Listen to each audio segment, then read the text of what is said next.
República Portuguesa foi proclamada no dia 5 de outubro de 1910, do alto das varandas da Câmara Municipal de Lisboa. E no mesmo momento foi anunciada a constituição de um governo provisório que era formado por personalidades de um grande relevo, não só dentro do Partido Republicano, mas na vida nacional. Eram Teófilo Braga, António José de Almeida, Afonso Costa, Bernardino Machado, Basílio Teles, Correia Barreto, Azevedo Gomes e António Luís Gomes. O presidente do governo provisório foi o professor Teófilo Braga.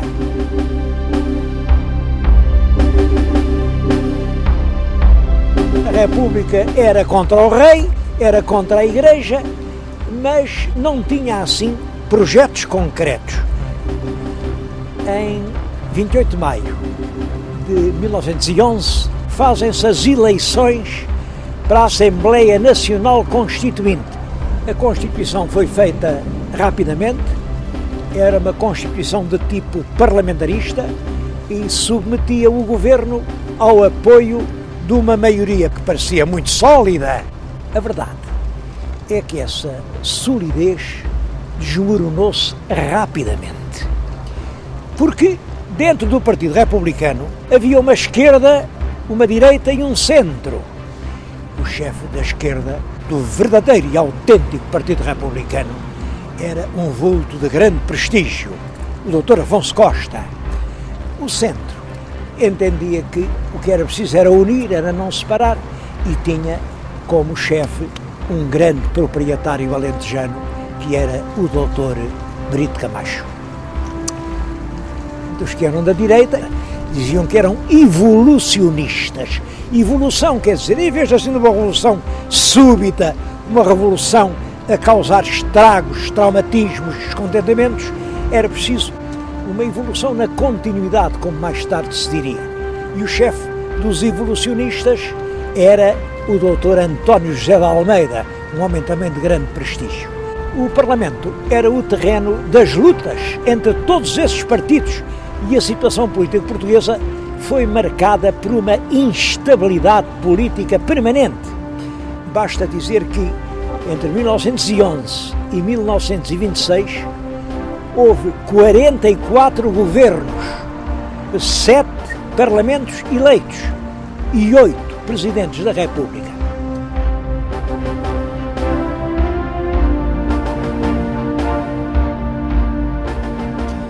De todos os governos da Primeira República, o que deixou uma obra mais importante foi o primeiro governo, o governo provisório. Bom, e isso porque esse governo não tinha que enfrentar uma oposição parlamentar. Ainda não havia um parlamento, ainda não estava decretada a Constituição, mas funcionava a Assembleia Constituinte.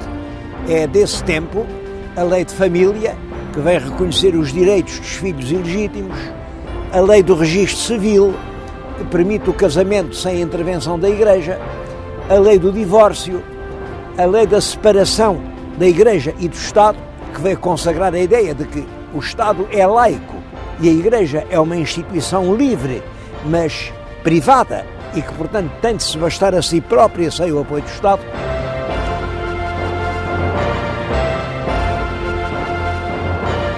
O episcopado tomou posições contra as medidas antirreligiosas e o governo proibiu a leitura das pastorais dos bispos, mesmo dentro das igrejas. É claro, houve muitos bispos que não obedeceram e, por isso, vários prelados foram perseguidos. Em 1913, o Vaticano quebrou as relações com o governo de Lisboa e todo esse conflito foi extremamente negativo para um regime que acabava de se implantar e que precisava da adesão de todos os portugueses. Um segundo fator de desgaste foi a intervenção de Portugal na Primeira Grande Guerra.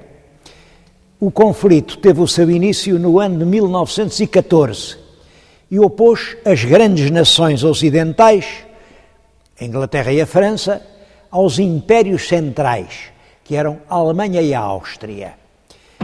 Esses blocos aspiravam a uma posição de hegemonia na Europa e ao controle das fontes de matérias-primas que eram essenciais para o desenvolvimento económico que então todo o mundo ocidental estava a incentivar. Quando se viesse a fazer a paz, os vencedores, quaisquer que eles fossem, iam ficar para si com as colónias portuguesas, porque desde há muito tempo que se sabia que eles tinham feito combinações para repartirem as colónias entre eles.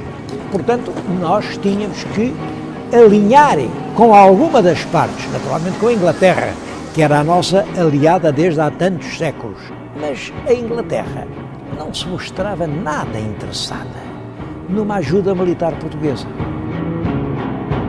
Quando, no ano de 1917, e a pedido do governo inglês, o governo português apreendeu cerca de 70 navios mercantes que se tinham vindo refugiar no Tejo. E isso, evidentemente, provocou uma declaração de guerra por parte da Alemanha. Foi para participarmos, efetivamente, nas hostilidades que aqui em Portugal se preparou um corpo de exército, 3 divisões, constituídos por 55 mil homens e que era, em grande parte, armado e equipado pelos ingleses. Essas forças foram levadas para a frente da batalha durante o ano de 1917 e o episódio militar mais memorável da intervenção portuguesa na conflagração europeia foi a Batalha de La Lixe, no dia 9 de abril de 1918. Deu-se uma grande ofensiva alemã que passou exatamente pela linha da frente onde estava o setor português e as nossas tropas foram literalmente esmagadas com devastadoras perdas humanas.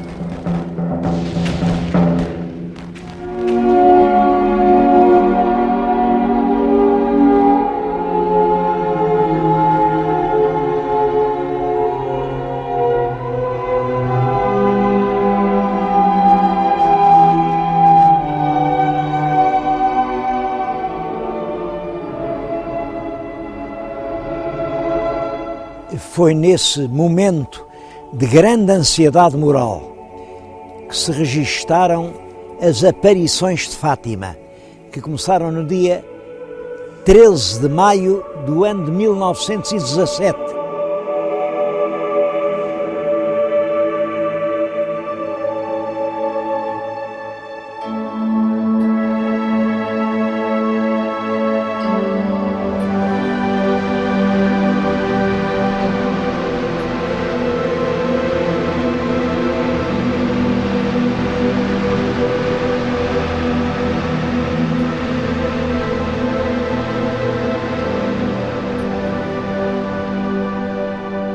A veracidade das aparições foi rapidamente aceite pela grande maioria da população católica portuguesa, que via na guerra uma espécie de empresa da República.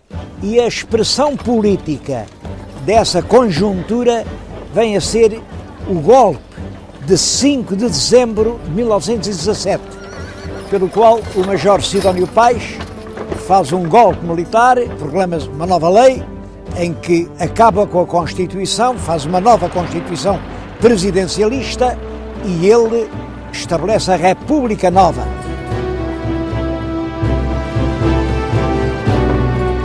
As características da República Nova é um regime em que se mantém realmente a forma republicana, mas uma forma republicana apoiada nos grandes setores da maioria conservadora do país. A verdade é que a República Nova não durou muito tempo. Passado cerca de um ano, Sidónio Pais foi assassinado na estação do Rossio e assim acabou esse efêmero regime.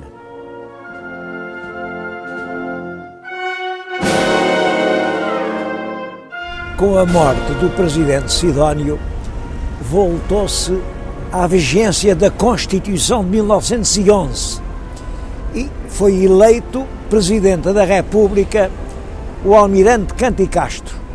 mas não tardou que se regressasse ao clima de instabilidade partidária.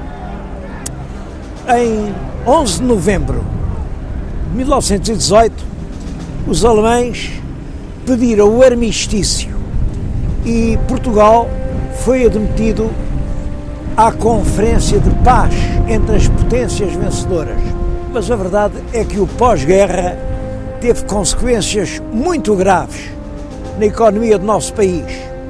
Houve uma inflação galopante que reduziu rapidamente a nada as economias da classe média, um empobrecimento geral, as greves constantes, a ação dos revolucionários civis que usavam como armas bombas artesanais, aqueles que chamavam artilharia civil, a intervenção frequente dos militares nas chamadas revoluções, que eram revoltas geralmente sufocadas, instalaram nas classes médias que estavam em crise uma aspiração geral de ordem e de maior eficiência governativa. É esse clima geral que explica a eclosão de um movimento militar apoiado por vários partidos e dirigido contra o governo democrático. O movimento iniciou-se em Braga no dia 28 de maio de 1926, ficou conhecido por o 28 de maio, e teve como chefe operacional o general Gomes da Costa, que era um oficial com muito prestígio nos meios militares. As tropas de Braga encontraram a imediata adesão da maioria dos quartéis e, sem nenhuma oposição, entraram em Lisboa. O general Gomes da Costa assumiu a presidência da República, mandou encerrar o Parlamento e iniciou-se assim uma ditadura militar que iria durar até 1933. Gomes da Costa, há pouco tempo, esteve à frente da República e a ditadura militar debateu-se com todos os fatores de crise económica herdados do passado e também com uma cerrada oposição por parte de todos os partidos cuja atividade tinha sido proibida.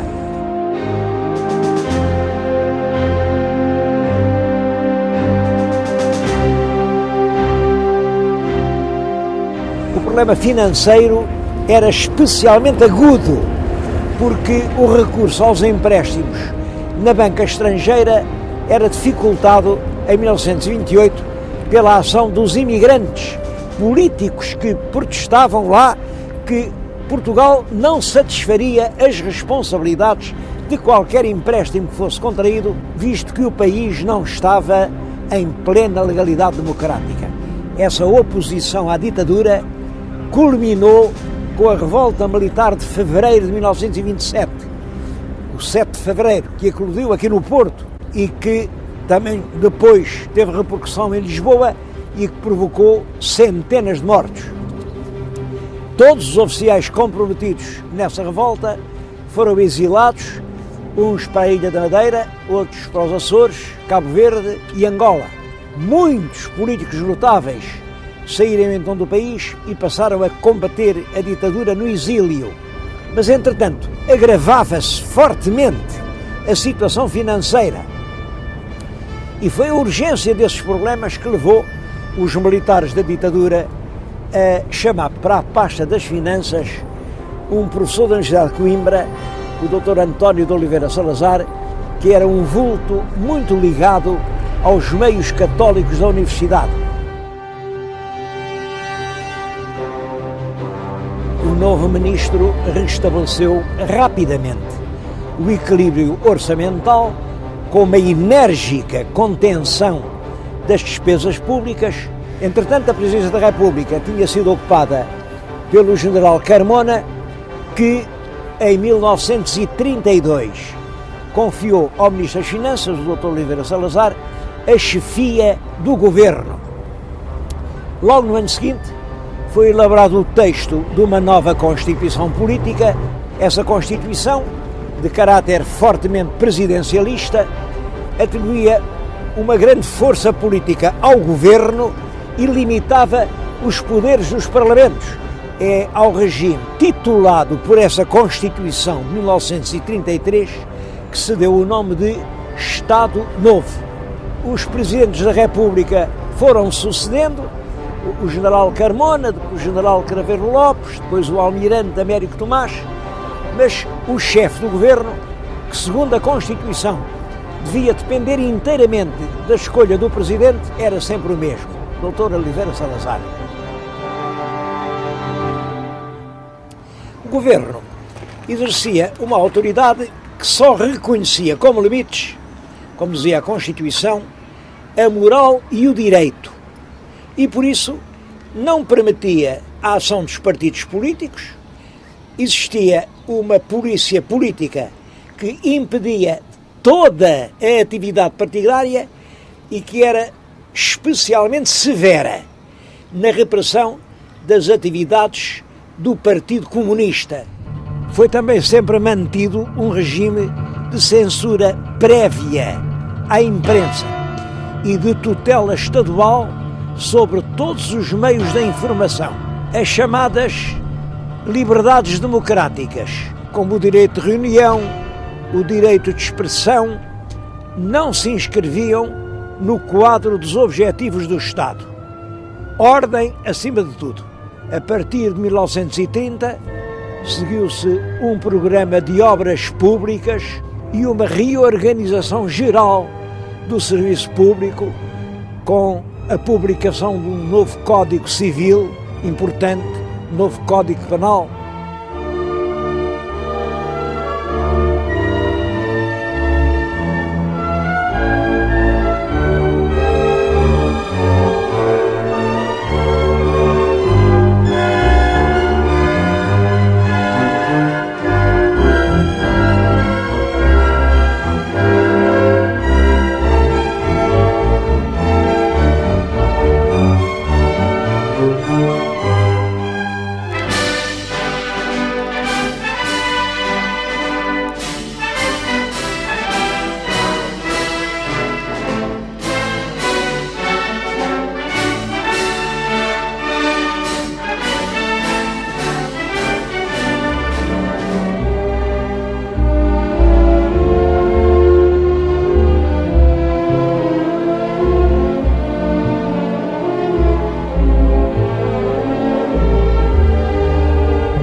Logo no início do regime, foi suprimida a frase oficial que era obrigatória nas comunicações públicas, os ofícios que se trocavam e que terminavam sempre saúde e fraternidade. Bom, isso foi suprimido e, em vez disso, mandou-se escrever a bem da nação. De acordo com esse nacionalismo, foi limitada a entrada de capitais estrangeiros,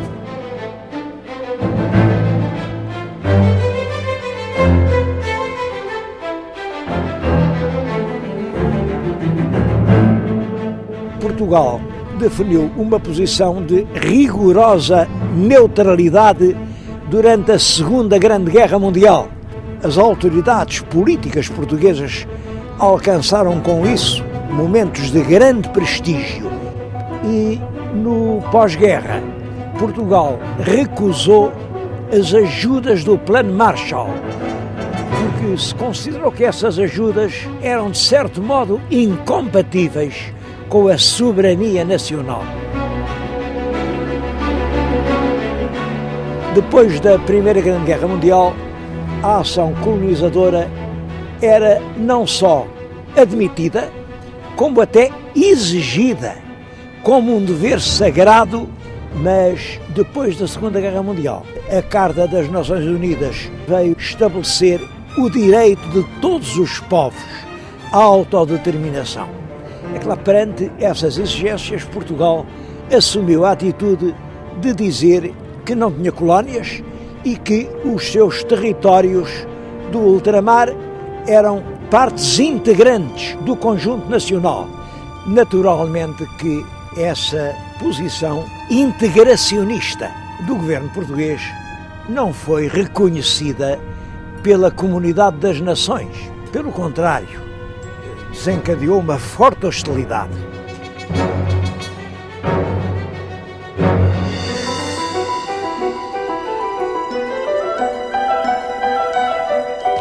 O primeiro grande golpe sofrido por essa política do Estado Novo deu-se no ano de 1961 e foi a invasão dos territórios de Goa, Damão e Diu, que formavam o Estado português da Índia.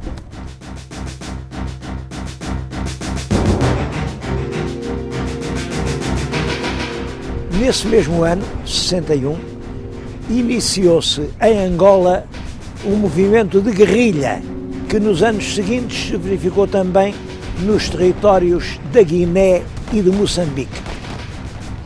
Esses movimentos dispuseram desde o início de um grande apoio internacional e sabia-se que quer os Estados Unidos da América, quer a União Soviética apoiavam e forneciam armamento e apoio diplomático aos movimentos da guerrilha. Isto criava a Portugal uma situação extremamente difícil. Durante 13 anos, Portugal manteve uma guerra nas 3 frentes africanas, de Guiné, Angola e Moçambique.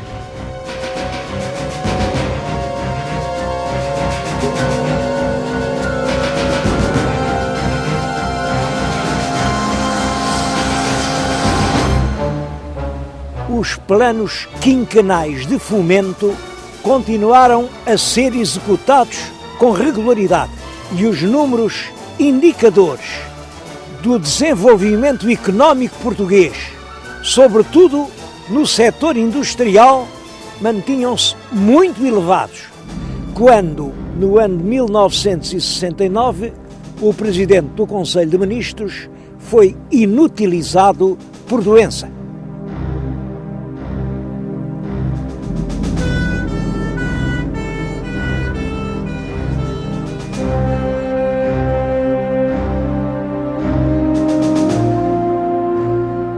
O Presidente da República, Almirante Américo Tomás, ouviu as chefias militares, convocou o Conselho de Estado e nomeou o novo chefe do governo, o professor Marcelo Caetano. Era um dos vultos mais ilustres do regime.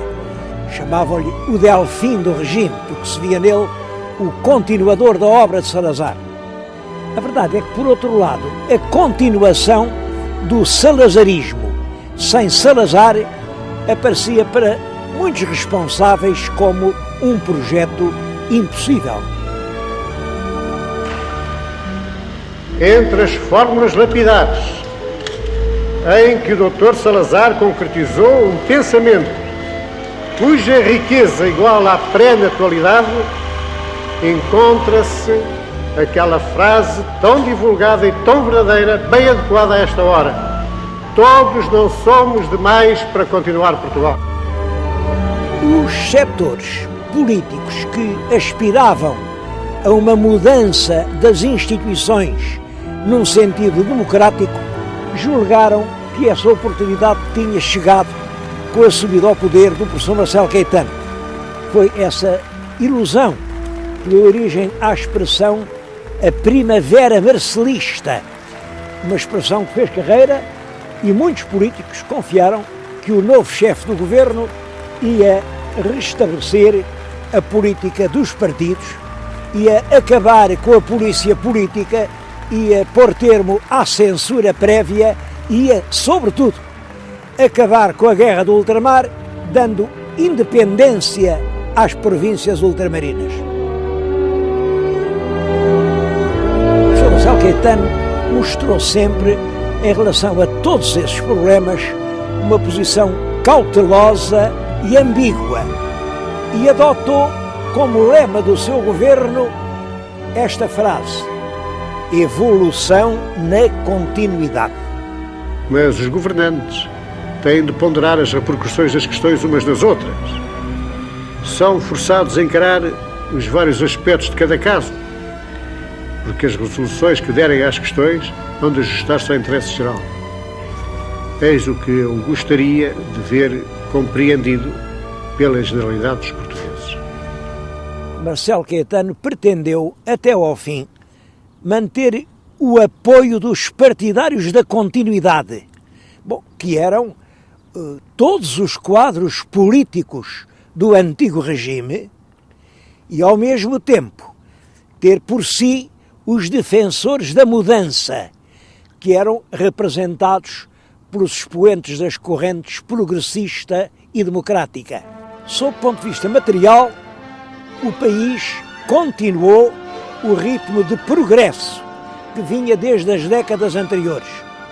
E são, em especial, da responsabilidade do Dr. Marcelo Caetano, alguns projetos ambiciosos e grandiosos, como a barragem da Cabora-Bassa, devia ser a maior central hidroelétrica de toda a África.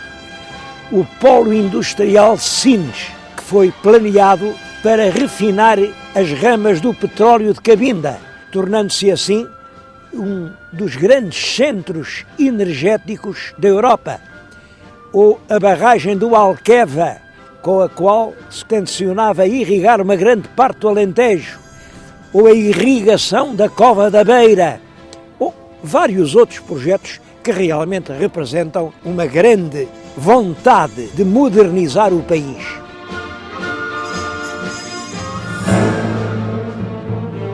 Mas, entretanto, continuava por resolver o problema ultramarino.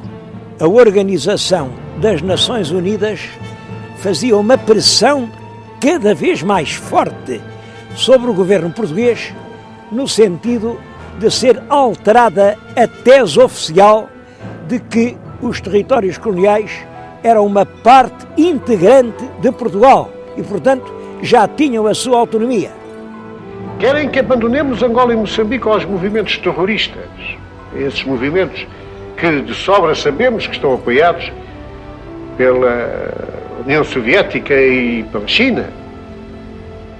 Querem que entreguemos os portugueses que lá vivem, e muitos dos quais têm ali tudo quanto possuem. Querem que os entreguemos à discrição dos seus inimigos, dos nossos inimigos. Querem que desistamos da obra de fomento e de civilização que presentemente está em curso, traduzida por uma admirável pujança de trabalho e iniciativa que a segurança dada pela presença da soberania portuguesa desencadeou e mantém. As forças da direita não aceitavam nenhuma modificação a esse respeito e, por isso, o próprio Dr. Marcelo Caetano fez tímidas aproximações no sentido de dar satisfação às pressões internacionais. E o derrube do regime de Lisboa foi, a partir de certo momento, considerado como a única forma de se conseguir uma mudança do governo português quanto às colónias.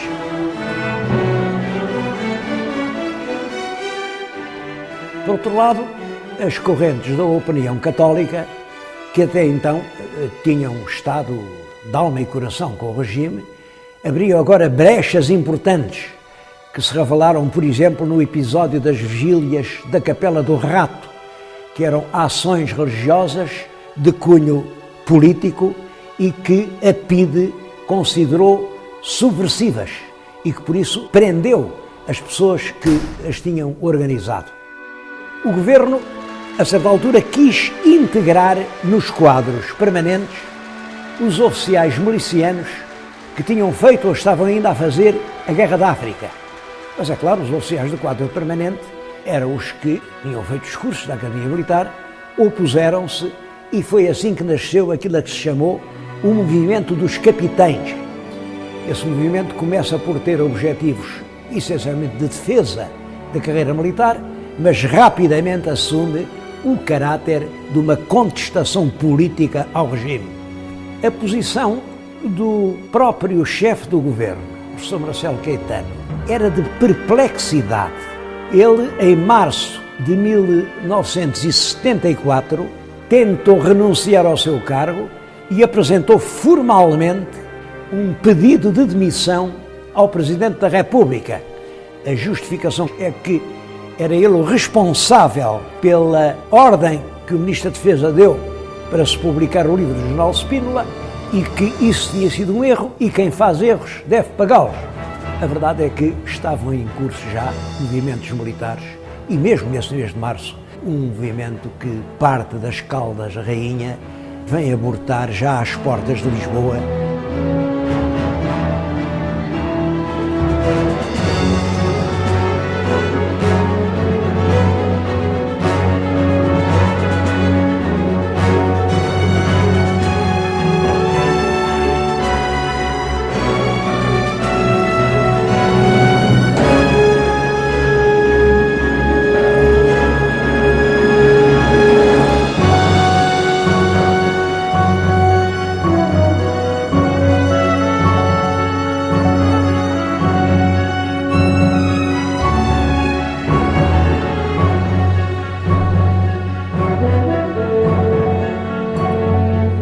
Em 25 de abril de 1974, deflagrou, por fim, um amplo movimento das Forças Armadas que se apoderou do governo sem necessidade de travar um único tiro.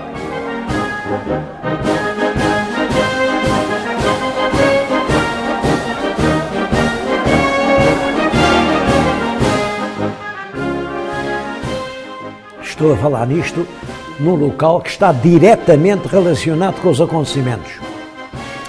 É uma sala no Regimento de Engenharia 1, na Pontinha, aqui nos arredores de Lisboa, e foi esta sala que serviu de posto de comando das operações. Estão aqui os próprios telefones de que os oficiais se serviam para dar as suas ordens às várias unidades.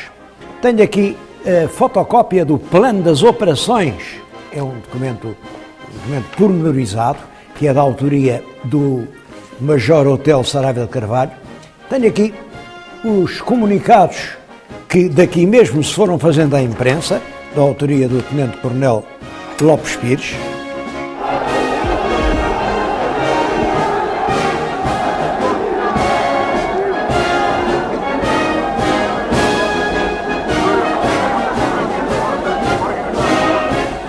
O professor Marcelo Caetano foi-se meter no quartel da Guarda Republicana do Largo do Carmo.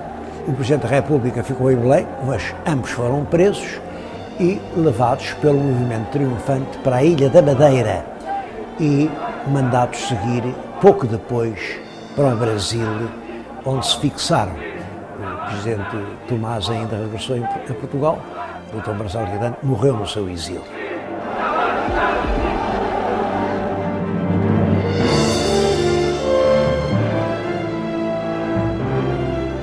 Entretanto, o poder foi assumido aqui por uma junta de salvação nacional que era presidida pelo general António Spínola, antigo governador-geral da Guiné.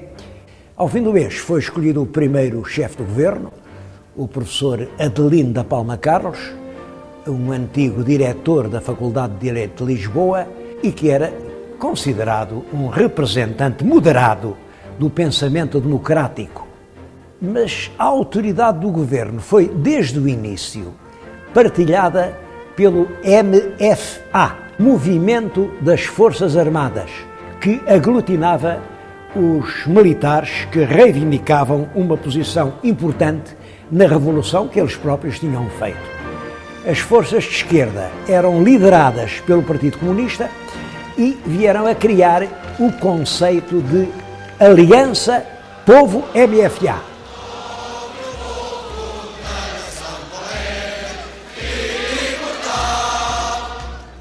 Mas o primeiro governo provisório, esse governo presidido pelo Dr. Palma Carlos, durou menos de 2 meses, porque rapidamente se considerou sem autoridade para dirigir o turbilhão de acontecimentos que a Revolução veio desencadear e foi substituído pelo coronel Vasco Gonçalves na chefia do governo.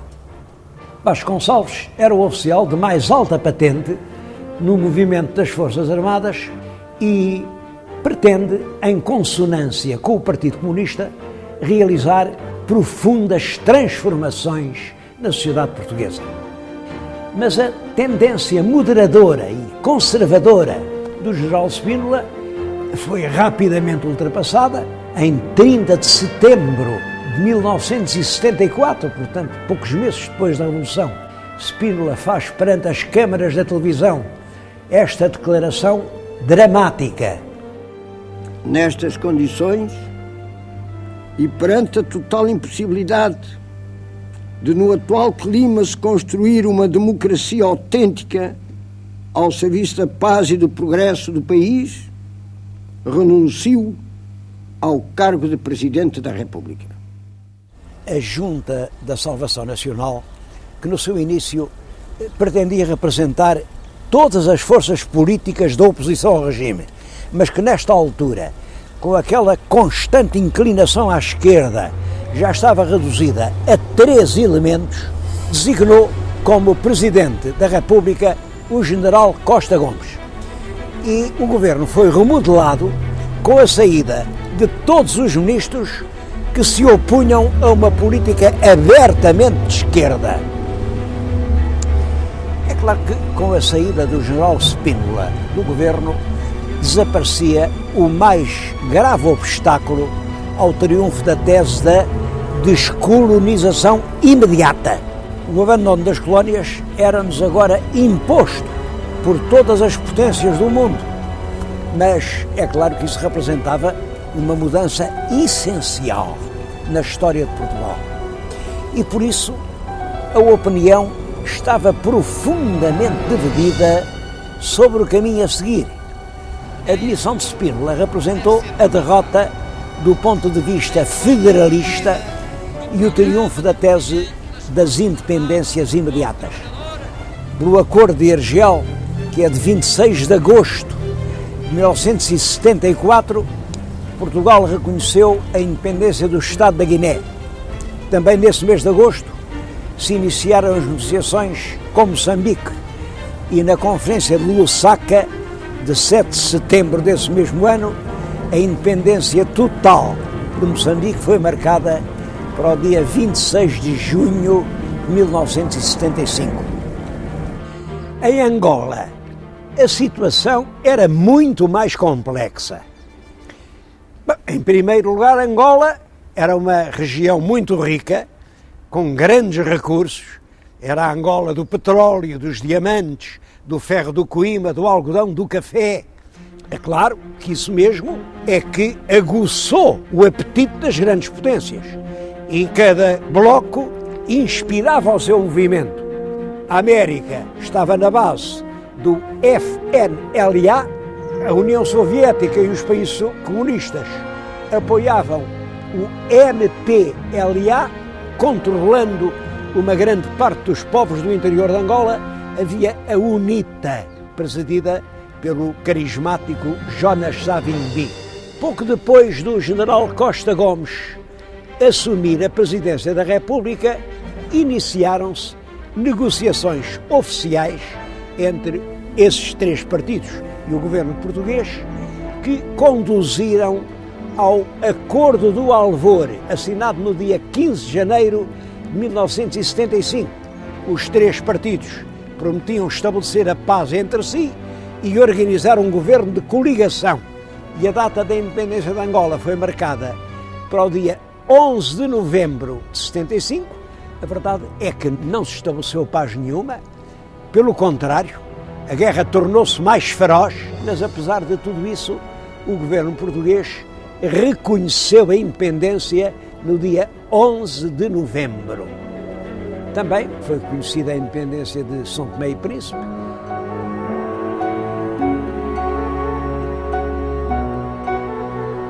Esse processo da independência dos domínios ultramarinos teve alguns momentos muito dolorosos. Um deles é o da independência de Timor.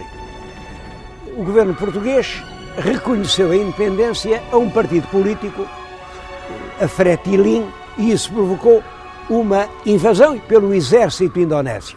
O governo português nunca reconheceu essa situação, a Fretilin também não, e dirigida por um líder nacional, Xanana Guzmão, manteve um movimento de guerrilha enérgico até que, no ano de 2001, foi reconhecida a independência de Timor-Leste.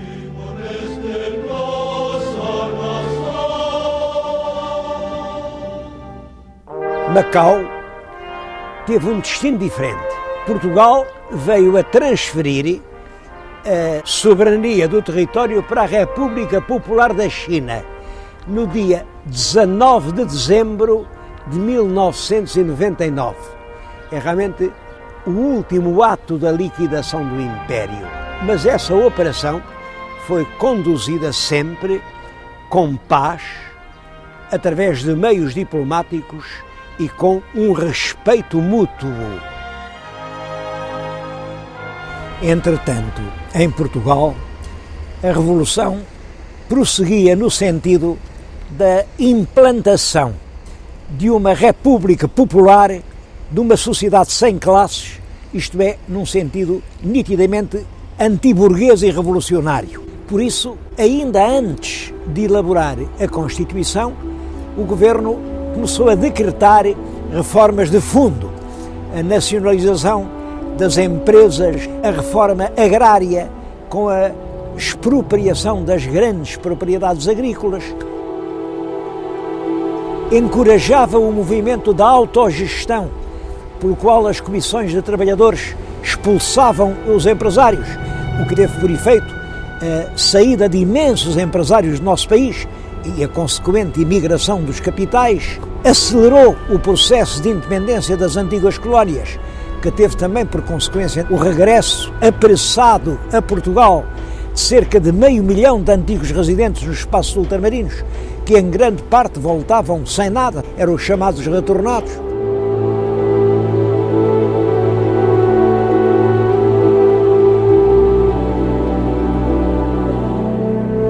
O problema da pluralidade ou unidade sindical conduziu depressa à ruptura da aliança entre o Partido Socialista e o Partido Comunista. Dizia-se que se preparava uma matança da Páscoa, com a execução sumária de 1.500 pessoas.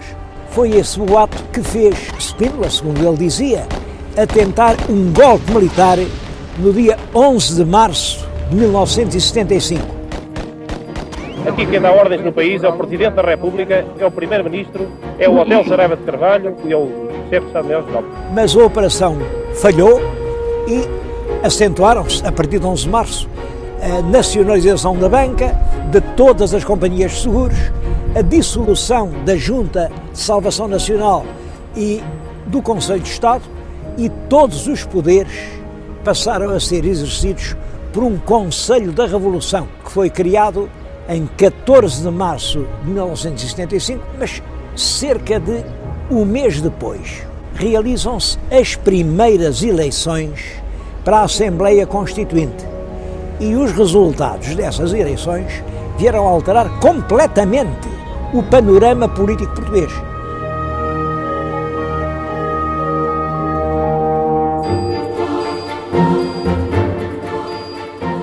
O partido mais votado foi o Partido Socialista, obteve 38% dos votos, ao passo que o Partido Comunista não passou dos 12,5%. Esses resultados eleitorais significavam claramente uma vitória do centro. Partido Socialista e Partido Social Democrático tinham mais de metade dos votos do país.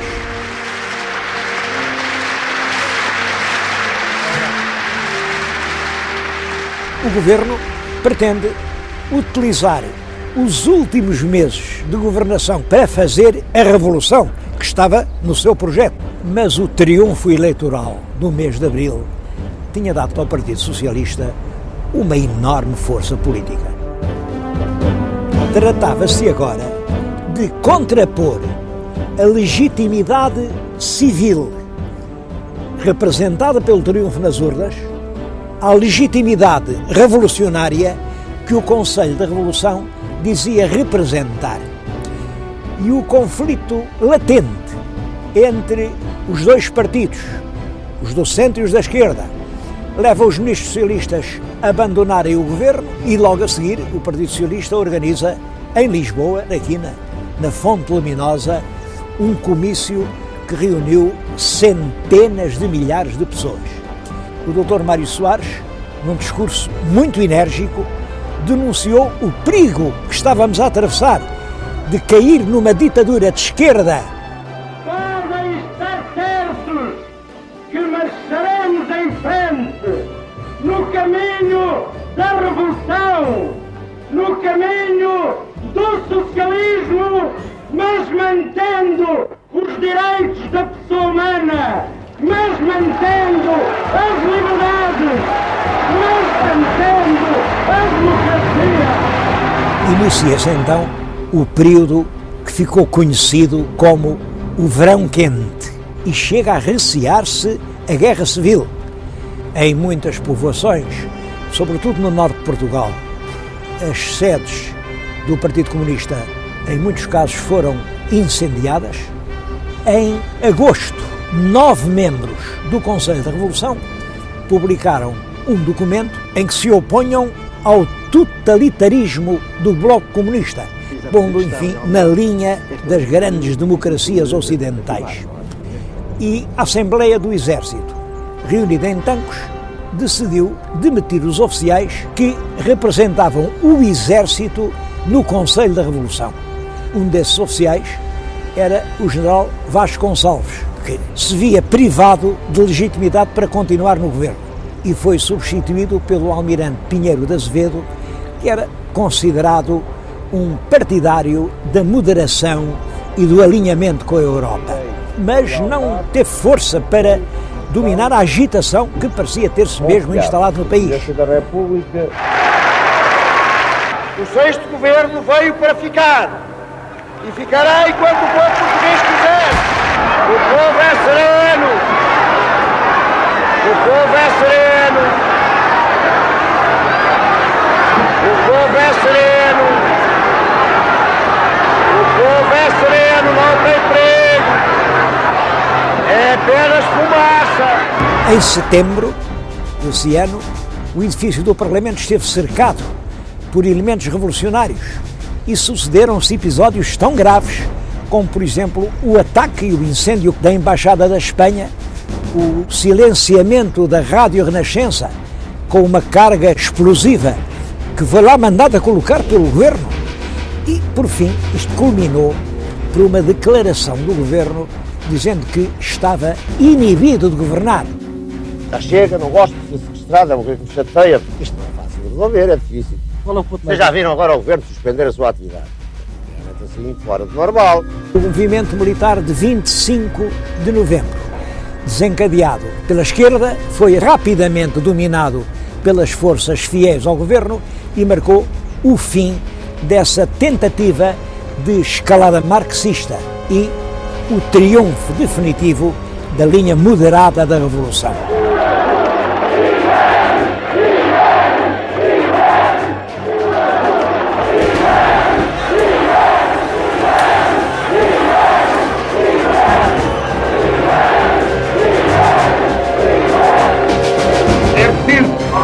Saberem que não temos medo.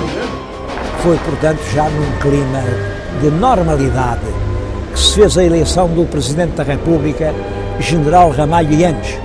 A beleza com que o povo português soube responder a todas as situações ditatoriais, a sua determinação de viver a liberdade e a paz, demonstraram a justeza do programa do MFA e a firme adesão do povo português à sua mensagem, que em 25 de novembro de 75 ficou de novo claramente expressa.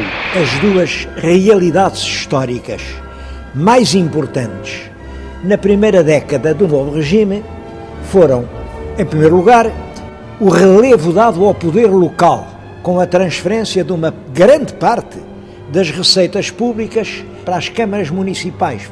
É claro que isto permitiu uma revalorização importante da vida local.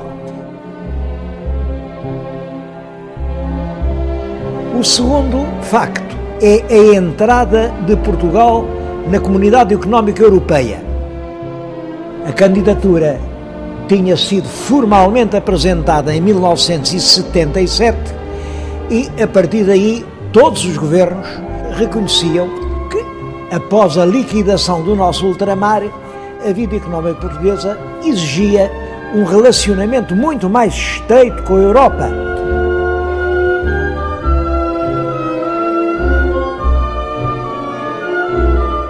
O ato formal de adesão só se verificou depois de 8 anos de negociações e teve lugar no ano de 1985, num ato solene que teve como cenário o claustro manuelino dos Jerónimos.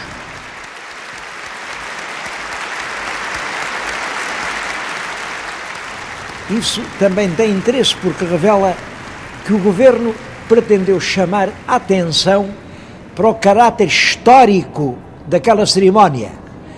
Era realmente toda a história nacional que mudava o seu rumo.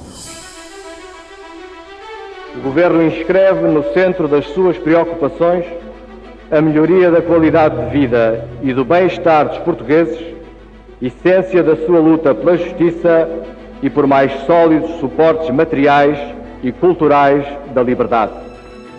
O primeiro mandato presidencial do general Ramalhianes terminou em 1981.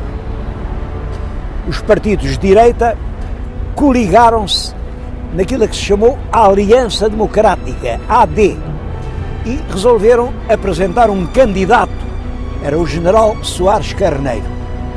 Durante essa campanha, quando o primeiro-ministro, Dr. Francisco de Sá Carneiro, tentava dirigir-se para o Porto, o avião em que viajava caiu pouco depois de levantar voo e morreram todos os seus ocupantes. É o desastre de Camarate. Num horrível acidente de aviação, morreu hoje, ao princípio da noite, o primeiro-ministro de Portugal, Dr. Francisco Sá Carneiro. Ignoramos ainda as causas do acidente, que serão apuradas no mais rigoroso inquérito a que se procederá de imediato. As autoridades oficiais afirmaram que se tratava simplesmente de um acidente, mas a hipótese de um atentado nunca pode ser completamente afastada.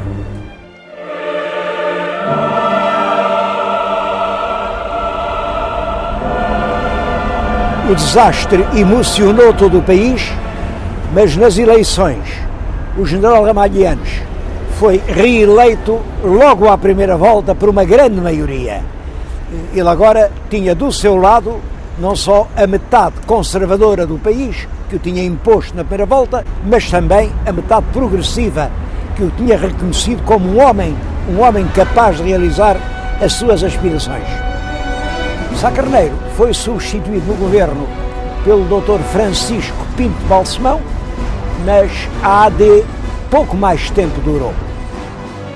O desalento é quebrado apenas por um acontecimento que encheu a nação de orgulho. Winner of the gold medal, representing Portugal, Olympic champion Carlos Lopes.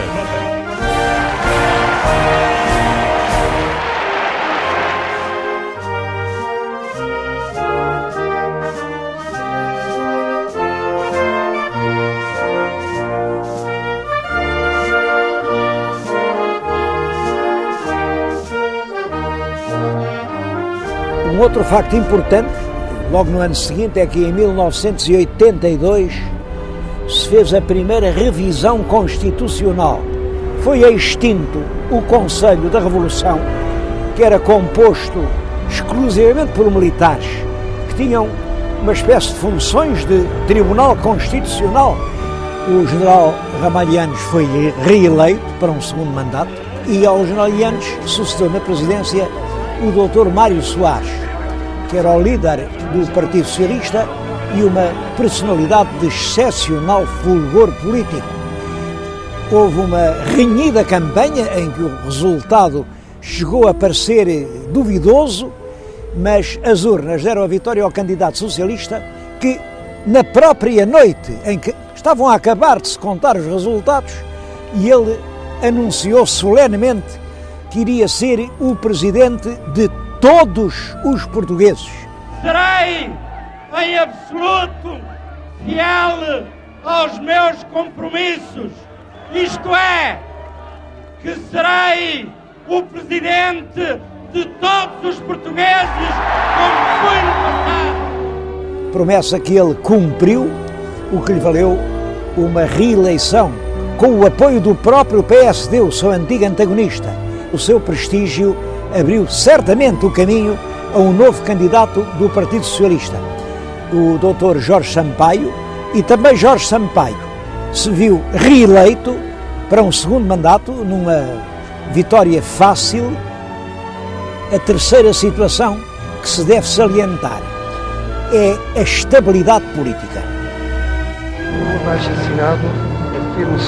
Regressou-se assim a uma espécie de novo rotativismo entre as forças do centro. Por um lado, o centro-direita, protagonizado pelo PSD, por outro, o centro-esquerda, representado pelo PS. Essas duas tendências têm-se revezado no poder e à vigência do PSD deu-se o nome de cavaquismo, por ser chefe do governo o líder do partido, o professor Aníbal Cavaco e Silva. O PSD dominou o governo durante toda a década de 85-95 e realmente reintroduziu a ordem administrativa e financeira no país. É claro que para isso tiveram um peso decisivo as injeções de fundos internacionais resultantes da entrada de Portugal na União Europeia. Alguns dirão que ficámos aquém do desejável, outros considerarão que fomos longe demais. Não é uma etapa final, é antes o começo de um novo ciclo. A maioria desses fundos foi aplicada em infraestruturas e numa eficiente rede de estradas de tipo novo, mas em janeiro de 1995, o primeiro-ministro Cavaco e Silva anunciou que não se iria recandidatar ao cargo de presidente do PSD. Esse anúncio causou surpresa e decepção para os admiradores da sua obra política e talvez por isso o PSD perdeu as eleições legislativas do ano de 95 e o centro-esquerda voltou assim ao poder, agora representado pelo secretário-geral do Partido Socialista, engenheiro António Guterres. O governo do engenheiro António Guterres, de 1995 até 2001, marca uma época de paz política, de tolerância, de ampla liberdade. Afirmo solenemente pela minha honra que cumprirei com lealdade as funções que me são confiadas.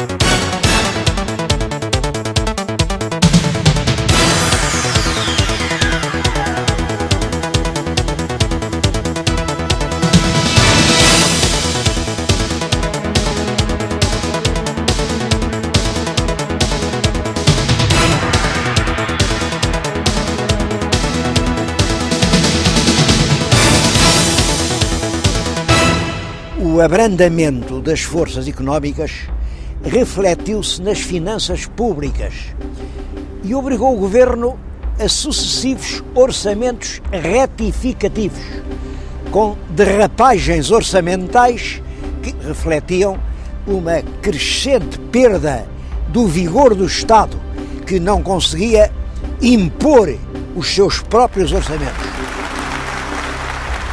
Uma hostilidade generalizada dos instrumentos de opinião, em particular da imprensa, influenciou muito os resultados das eleições autárquicas de dezembro de 2001.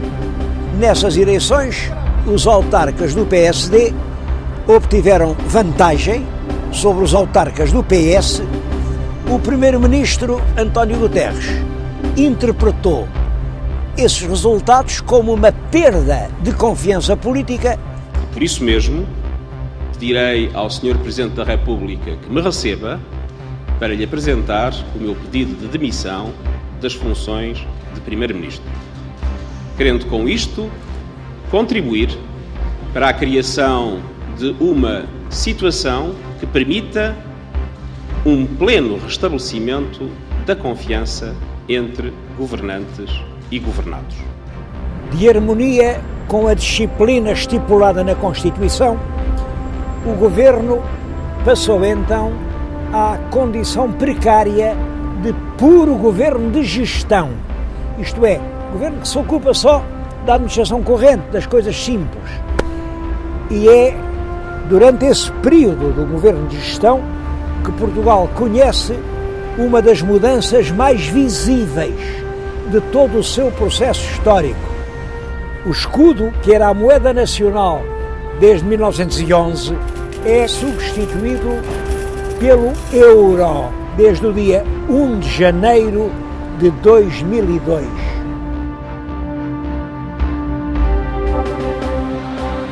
As eleições legislativas foram então marcadas para o mês de março de 2002 e os resultados das urnas deram o primeiro lugar, mas não deram a maioria absoluta ao Partido Social Democrático, que era liderado pelo Dr. Durão Barroso. Considero esse mandato uma grande responsabilidade. Pelo meu lado, farei tudo, mas tudo o que estiver ao meu alcance para dar a Portugal uma solução de estabilidade e de credibilidade. De harmonia com a Constituição, o chefe do partido mais votado foi chamado a formar o governo e ele, para ter maioria, coligou-se com o CDS, liderado pelo Dr. Paulo Portas, que no novo governo assume uma posição-chave. É Ministro de Estado e, ao mesmo tempo, Ministro da Defesa Nacional. Esta nova equipa governativa inicia os seus trabalhos com uma denúncia da situação das finanças públicas, condenando por esse resultado o governo anterior. Nós vamos levar a cabo a redução do IRC de 30% para 20% até 2004. Vamos fazê-lo. E se não o fazemos agora é apenas por uma razão muito simples. É pela situação em que os senhores deixaram o país. Sr. Deputado, os senhores deixaram Portugal de tanga.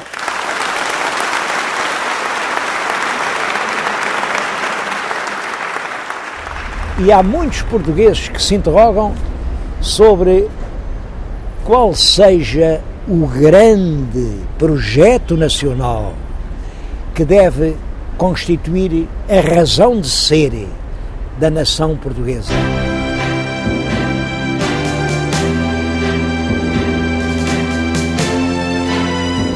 Há quase 1000 anos que se construíram as primeiras muralhas deste castelo e faz precisamente 863 anos que foi o Tratado de Samora, que, como sabem, é a data a partir da qual se considera que Portugal é uma nação independente. Foram muitos séculos, todos difíceis e todos diferentes. É o século XII, o século da fundação, de Dom Afonso Henriques, da luta contra os mouros, das grandes catedrais românicas. Depois o século XIII, o século dos forais, o século da Revolução de Dom Afonso III, o século em que começa em Portugal o estilo gótico, o século XIV, a Revolução do Mestre Davis, a glória de Aljubarrota, o século XV, o século daquele povo que vemos pintado nos painéis, o século das capelas imperfeitas, das caravelas no Atlântico, o tempo do infante Dom Henrique, o século XVI, a glória do Império, da Índia e do Brasil, o século XVII, as sombras no céu de Portugal, mas a expansão portuguesa a lá está no mundo, o século XVIII, o ouro do Brasil, Dom João V, as reformas de Pombal, século XIX, século de martírio, das invasões francesas, das lutas fratricidas, mas também dos grandes progressos, os primeiros comboios, os primeiros selos, os primeiros telégrafos, o século XX, o século em que vêm os primeiros aviões e os grandes aviadores, o século dos últimos fumos do Império. Agora estamos no início de um século novo e do novo milénio. Nesta etapa da nossa grande capinhada histórica, muitos portugueses desejariam uma definição mais clara de um projeto de vida coletiva para o futuro. A história diz-nos quem fomos, mas é a política que tem de nos dizer quem iremos ser.